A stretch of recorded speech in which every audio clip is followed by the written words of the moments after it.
The most dangerous magic in Witch Hat Atelier is not the forbidden kind. It is the kind they use every day. Memory erasure, sanctioned, routine, legal, performed by the Knights of Morales to guard the witch's secrets. When the boy named Custas used magic that does the same thing, rewinding a mind, altering a body to save his dying father, the Council of Magic Security did not call it a miracle. They called him irredeemable, not because the spell was dangerous, because a boy from outside the system had proven that forbidden magic saves lives. And if the truth spreads, the hierarchy that spent centuries deciding who deserves magic and who deserves to suffer without it collapses. To understand the scale of this, you have to go back to the day of the pact. When the most useful spells in existence were sealed away, healing witches fought to keep body magic legal. They had developed extraordinary magical medicine, the twin bottles. After the pact, those bottles disappeared. Healing became forbidden. In its place, the system protected memory erasure because memory erasure does not challenge the hierarchy. It enforces it. It keeps the unknowing compliant. It makes sure no one asks why a burnt banner can be repaired in an instant, but an injured person cannot be healed. And when Custas asked that question, not with words, but with a spell, Lord Bilderwit gave his answer. Coco's first encounter with forbidden magic caused tragedy, so she is safe. She can be guided back. Costa's first encounter with forbidden magic saved a life, so he is dangerous. Because he knows how it works, he has no reason to fear it. And if word spreads that forbidden magic can succeed, the entire pack unravels. If you've only watched the anime, you've already met Custas. He showed up, did his part, and vanished. The kind of character you assume was a one episode device the show would never return to. He is not that. In the manga, Costas becomes one of the most important characters in the entire series. Everything past this point covers that material. So if you want to stay unspoiled for the anime, this is your exit. But if you want to know why a character you probably forgot about is actually holding up the half story's central argument, then stay. Because underneath the story you've watched so far is a system that was never just protecting people from danger. It was protecting itself from proof.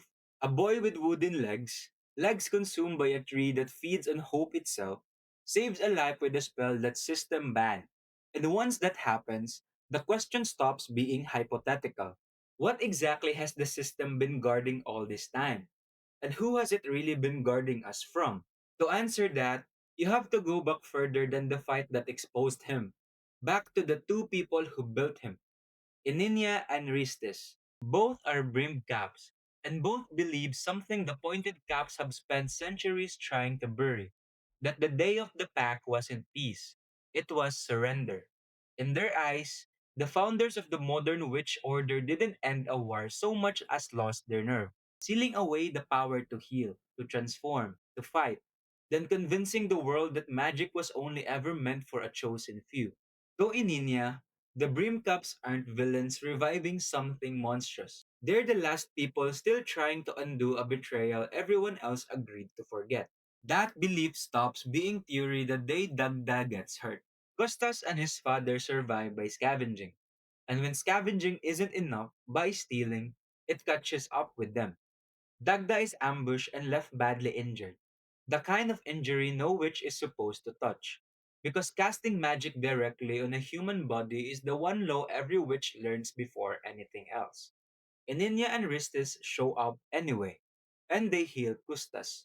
For a boy who has been told his whole life that this kind of magic doesn't exist, that can't exist, watching it happen isn't an argument.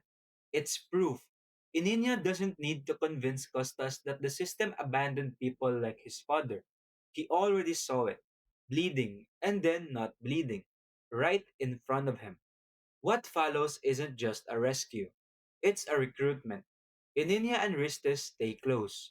They teach him to draw, and at some point, they give him the silver wood. This is where the story turns strange, even by this series standards. The silver wood is rare in humans because it needs something most people never have enough of at once: hope that outweighs fear. Anxiety keeps it dormant. It only takes root once a host finally feels safe, and once that happens, it doesn't stop.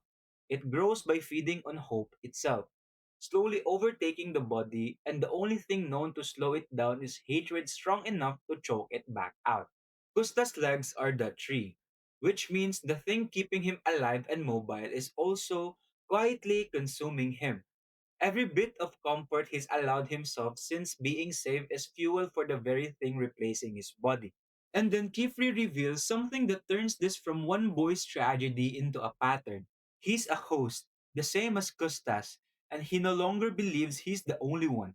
Somewhere out there, the Brimcaps may have run this experiment more than once. Meanwhile, Tarta is carrying his own quiet guilt. He starts wondering if he should have taught the boy real and sanctioned magic, fire in the rain, clean water in the desert, protection from wild animals. Small things that would have made an entire hard life easier.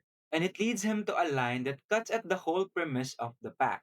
That the people who most need the world to change are exactly the people the system decided didn't deserve the power to change it.